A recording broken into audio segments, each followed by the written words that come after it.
एक होटल में डकैती हुई थी। चोरी की जांच के लिए जासूस मेहुल को बुलाया गया था। मेहुल ने 4 संदिग्धों की पहचान की और उनसे पूछताछ की। संदिग्ध 1, मैं अपने कमरे में सो रहा था, मुझे डकैती के बारे में कुछ भी पता नहीं है।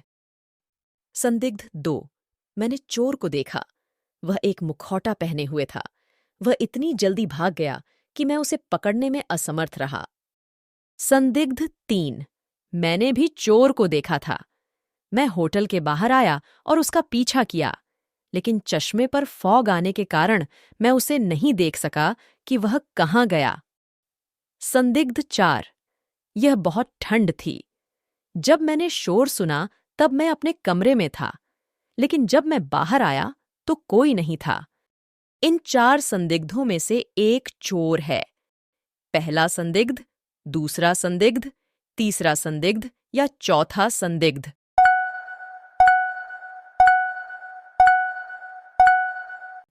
जब हम एक ठंडी जगह से गर्म जगह पर जाते हैं तब चश्मे पर फॉग आता है और दूसरे तरीके से नहीं। तीसरा संदिग्ध झूठ बोल रहा है, वह चोर है। गैरी 1 सप्ताह की लंबी यात्रा के लिए गया था। कल जब वह घर लौटा तो उसने पाया कि किसी ने उसके सारे पैसे चुरा लिए थे। उसने चोर को खोजने के लिए जासूस मेहुल को बुलाया। मेहुल ने गैरी के 3 पड़ोसियों पर संदेह किया। मेहुल ने तीनों पड़ोसी के दरवाजे पर दस्तक दी। सोफी, मैं कल रात घर पर नहीं थी, मैं सुबह घर आई, मुझे कुछ भी नहीं पता।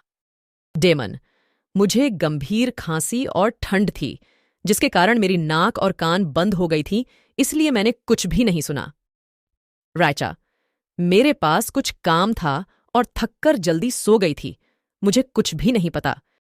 इन तीनों में से एक झूठ बोल रहा है। क्या आप अनुमान लगा सकते हैं कि चोर कौन है? सोफी, आर्चा या डेमन?